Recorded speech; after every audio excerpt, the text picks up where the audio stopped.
Hey there, beautiful souls. It's Raef here, your intuitive, holistic life coach and fellow seeker on this wild ride we call life. Today, we're diving into a topic that is near and dear to my heart: authenticity. Yep, it's a magical term that we throw around, but what does it really mean to be authentic? And more importantly, how in the heck do we become authentic or live authentically? Let's be real. Authenticity isn't just about being yourself, it's about being your whole self. That means the messy, awkward, vulnerable bits of you as well. Listen, I know it's tempting to show up as the polished, filtered, I've got my life together version of yourself, but isn't that exhausting? This week, Dustin and I saw a movie called Close to You.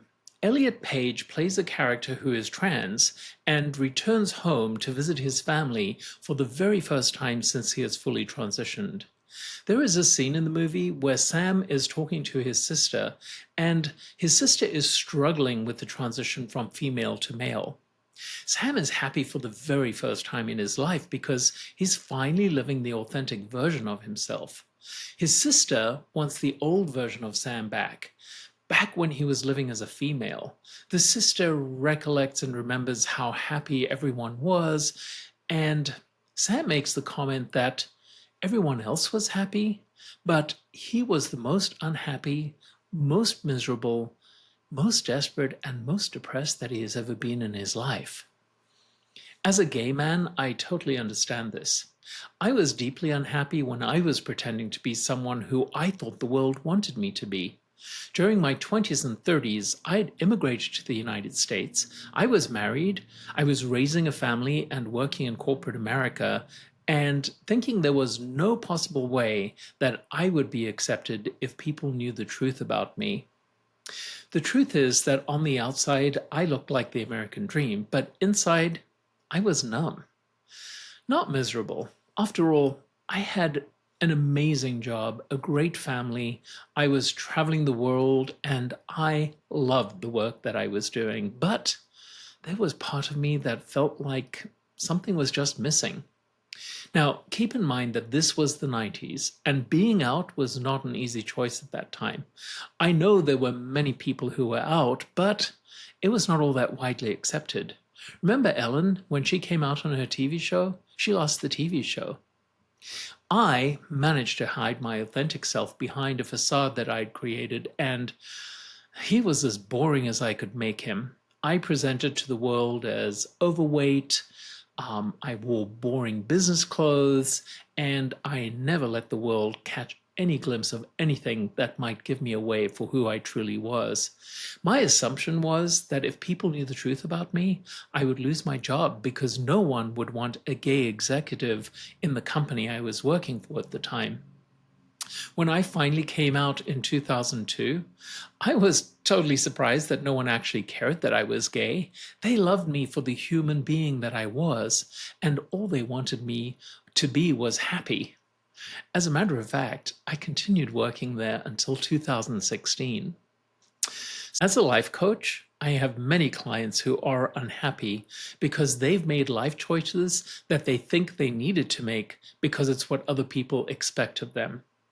I see this with folks who have chosen to be in a career because they think that is the career that would make them happy, when really the choice was made because they did not think the career that was really calling to them would be acceptable to their family or the people that they know. In the same way, Ash Davenport, the protagonist in our upcoming novel, The Book of Aeon, lives an inauthentic life because they do not think they would be accepted by their family if they were to show the world who they really are. It's not until Aeon, the mysterious stranger who shows up in Ash's life and teaches Ash the pillars of Aeon, that they are fully able to embrace who they are. By the way, the pillars of Aeon are based on 12 coaching pillars that I use when I coach people in my life coaching practice.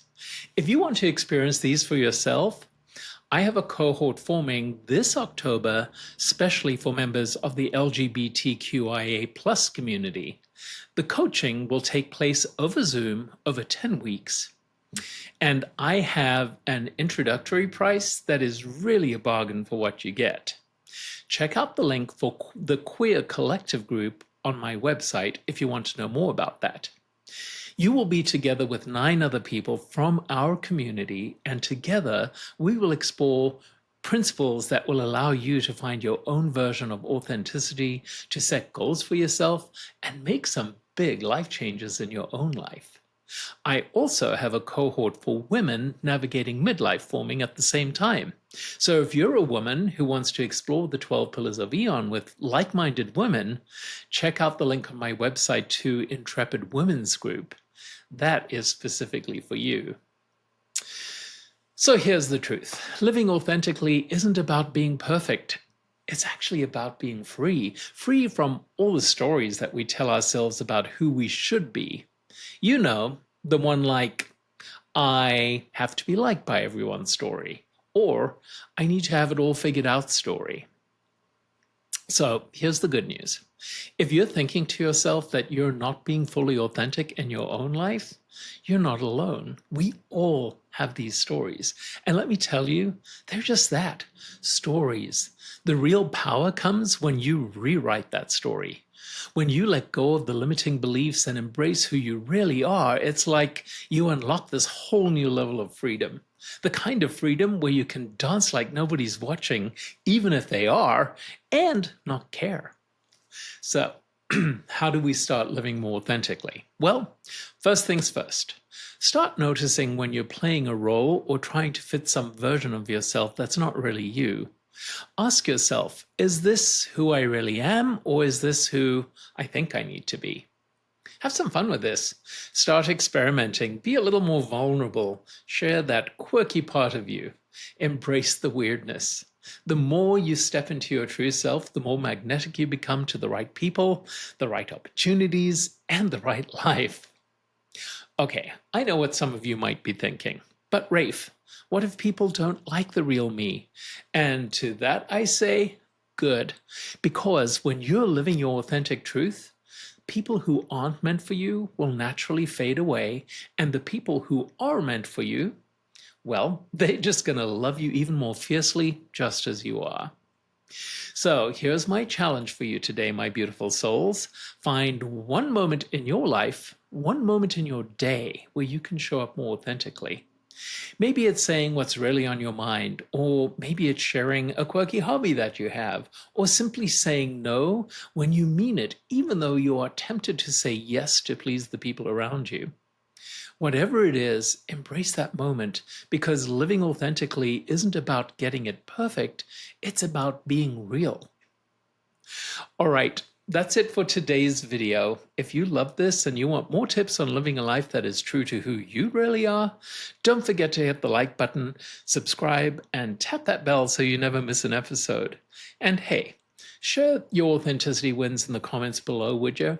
I'd love to hear how you're stepping into your true self. Until next time, keep shining, keep being beautiful, and have a beautiful day.